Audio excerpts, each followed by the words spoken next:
yang dimiliki Anies kelebihannya lebih banyak dibandingkan, mohon maaf, Mas Prabowo untuk saat ini ya. Ini kan bagian dari demokrasi ya. Demokrasi yang disampaikan narasi-narasi yang membahayakan yang dilakukan oleh Mustafa ya, bahwa seakan-akan ini narasi-narasi ini sudah dibangun 3 tahun terakhir ini secara sistematis di grup-grup WA, di grup-grup Facebook.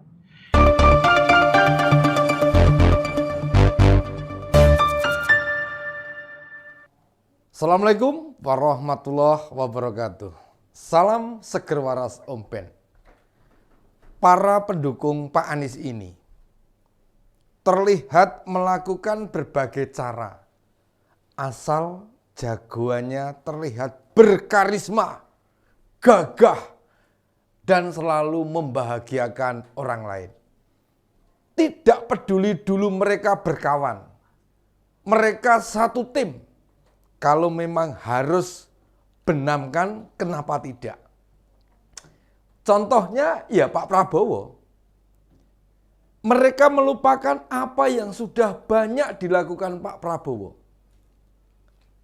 Sekarang saat menenggelamkannya, tidak peduli dulu jasa Pak Prabowo sangat besar dalam memenangkan Pak Anies menjadi gubernur DKI. Gerindra bekerja sangat keras mengalahkan pasangan Pak Ahok dan Pak Jarot.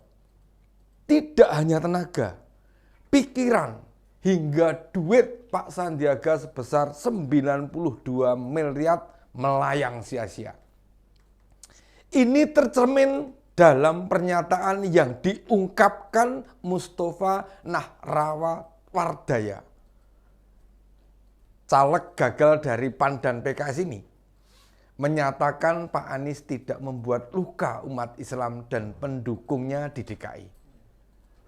Itu argumentasi didasarkan pada bergabungnya Pak Prabowo menjadi menterinya Pak Jokowi. Mustafa lupa, dalam waktu satu windu kepemimpinan Pak Jokowi, umat Islam benar-benar merasakan perlindungan yang luar biasa. Yang tersiksa dari kepemimpinan Pak Jokowi kan cuma PKS, HTI, dan FPI.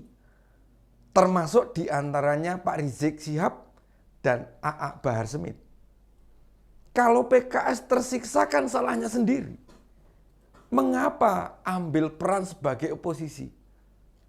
Sedangkan partai berbasis agama Islam lainnya pilih merapat ke pemerintahan. HTI dan FPI merasa dirugikan karena dua organisasi ini dibubarkan oleh pemerintah. Kita tahu apa alasannya pemerintah membubarkan HTI dan FPI?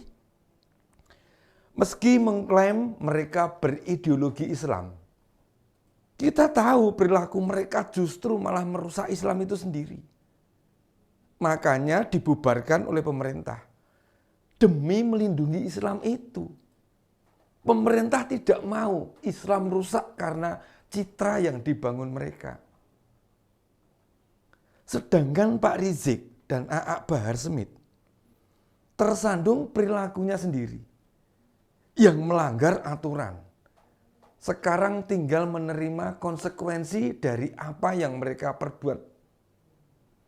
Lantas maksudnya Bang Mustafa mengecewakan itu apa? Memangnya yang membela dan mendukung pemerintah itu tidak ada orang Islamnya? Islam yang mana Bang Mustafa? Orang yang ini kalau bicara emang ngasal saja. Dia terus-terusan merusak persatuan umat dengan narasi yang menyesatkan. Harusnya Bang Mustafa itu mikir dikit lah. Dikit saja, tidak perlu banyak-banyak. Takutnya tidak mampu kalau banyak. Sekarang dia jadi juru bicara partai umat. Saya ulangi, partai umat, bukan atas nama umat. Lalu partai umat ini siapa? Ya cuma umatnya Pak Amin Rais saja. Kira-kira sekitar Godean Yogyakarta sana itu loh. Tudingan Bang Mustafa dijawab telak oleh Pak Andre Rosiade. Taulah siapa dia. Orangnya Pak Prabowo.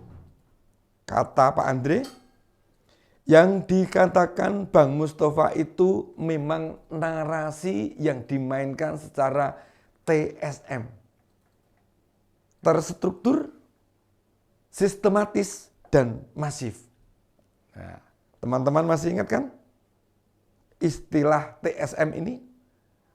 Waktu Pilpres dulu, tudingan pelanggaran yang dilakukan Pak Jokowi kan disebut TSM.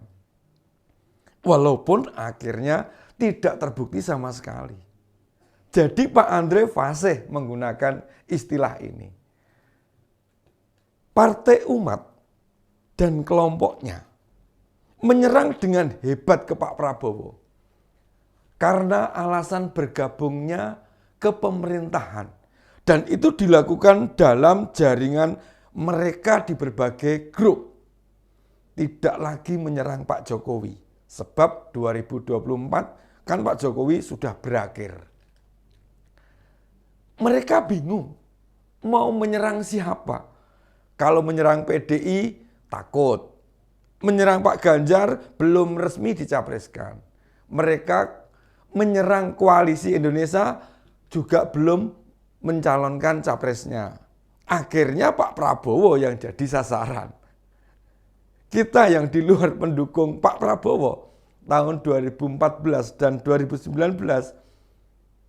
atau sangat tidak mendukung Pak Anies termasuk waktu Pilkada DKI, ya menikmati saja pertarungan mereka. Tidak perlu ikut-ikutan. Memang kebiasaannya ya begitu. Aktivitas TSM yang disebut Pak Andri bakal makin marak di medsos, teman-teman. Hal ini sejalan dengan hasil survei yang dilakukan Kompas. Soalnya pemilih PKS yang aktif di medsos mencapai 57,2%. Dan urutan berikutnya dari Partai Demokrat dengan suara 46,3%. Bisa jadi pasca deklarasi dukungan PKS ke Pak Anies, sosmed kita bakal riuh dengan postingan-postingan tentang Pak Anies. Sedangkan parpol lain, kader yang aktif di medsos tidak banyak. Gerindra hanya 40,5%, PDIP 32,9%, Golkar 23,8%. Makanya tim udara Pak Anies lumayan besar juga, yang akan menjadikan medsos kita kembali menjadi ajang pertempuran politik.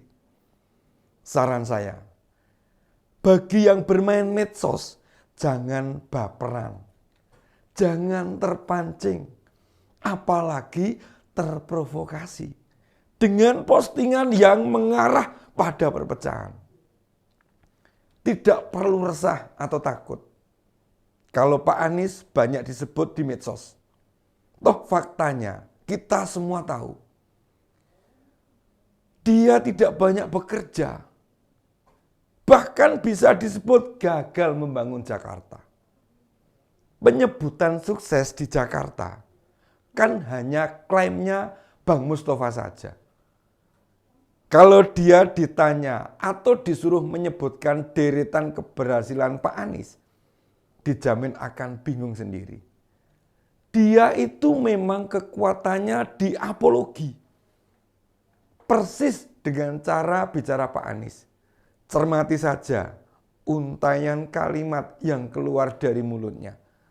Sering membelokkan arah.